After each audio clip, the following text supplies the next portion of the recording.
Hello, and welcome back to the Biduk Cafe. I'm your host, Ryan, and today we're going to be talking about the last three of the Big Seven titles of Japan.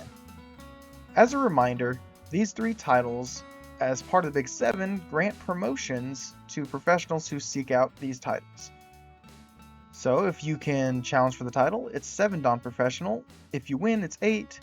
And if you can defend the title, it's 9. So to start off with, let's look at the Tengen title. The Tengen tournament, which started in 1975, is named after the central position on the Go board, translating to the center of heaven. As with the Oza tournament, there was no title holder initially. Instead, the title was decided by a best-of-5 battle between the two remaining players. The first person to defend the title, once that structure changed, was Kato Maso. The Tengen is sponsored by 3 local newspapers and offers a grand prize of 12 million yen to the winner, or $77,000. There have only been 2 honorary Tengen winners, the first one being Rin Kaiho, and the most recent, Yamayuta. And each of these title holders have done it for 5 consecutive years. Moving on, the next title is Honinbo. The Honinbo title is one of my personal favorites, but mostly just because of the name. However, the history is just as interesting. So the Honinbo title started in 1941. It takes its name from the Honinbo House, which was founded by a Buddhist priest who would later be known as Honinbo Sansa. The House of Honinbo was one of 4 houses in the Edo period in Japan. Today, the Honinbo tournament is the oldest of the current Japanese professional titles and one of 3 most important big titles. The tournament was created after the death of the last head of the house, the 21st Honinbo, whose name was Shusai. The players who qualify for the tournament compete in an 8-player round robin to decide the title challenger. One of the most famous Honinbo title holders was Cho-Chi-kun, who held the title for 10 consecutive years. But even his record was broken, and of course, it was broken by none other than Yamayuta, who held the title for an incredible 11 years. The Honinbo tournament is sponsored by Mainichi Shimbun and awards the winner with a 28 million yen prize, approximately 180,000 US dollars. It's pretty big. The title Honorary Honinbo is given to those players who have previously won the Honinbo title 5 years in a row. The Nihon Kien has been numbering those players who have qualified for the Honorary Honinbo title as a continuation of the list of hereditary Honinbos. And those players are as follows: Takagawa Kaku, Sakata Eo, Ishida Yoshio, Cho-Chi-kun, and Yamayuta. Next up, we have the Meijin. The Meijin title started in 1976, and it translates to Master. This title was given to the strongest players during the Edo period. You might also remember this title from the famous anime Hikaru no Go, where it was held by Akira's father, Koyo Toya, the strongest Japanese player. Still one of my favorite anime and manga.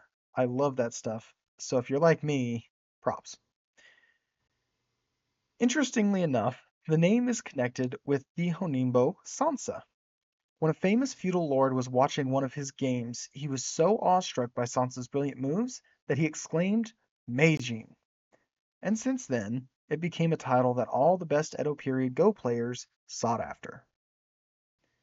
The tournament actually started in 1958, however, and it is now referred to as the Old Meijin Tournament.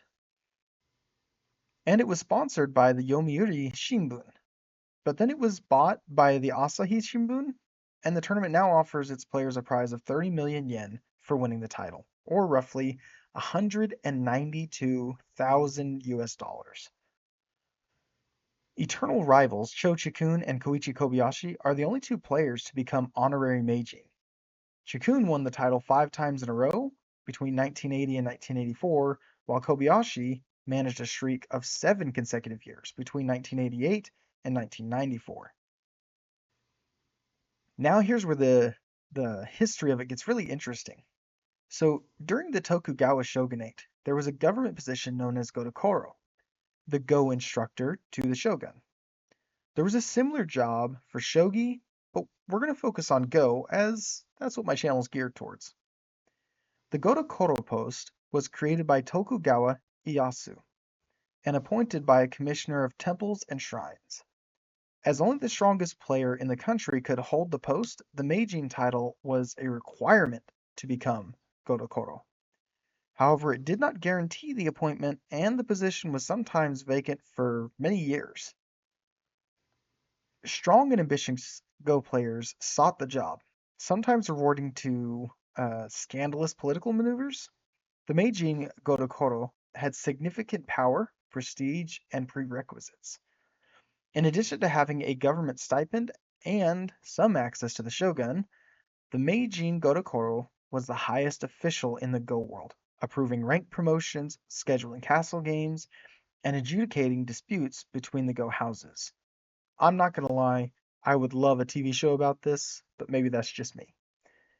It was practically a lifetime appointment because the Godokoro was exempt from competing in the castle games, and indeed barred from serious contests. Since he was theoretically supposed to devote his every effort to helping the shogun be a better player, this made it hard for other players to demonstrate that they were stronger, and therefore the rightful Meijin.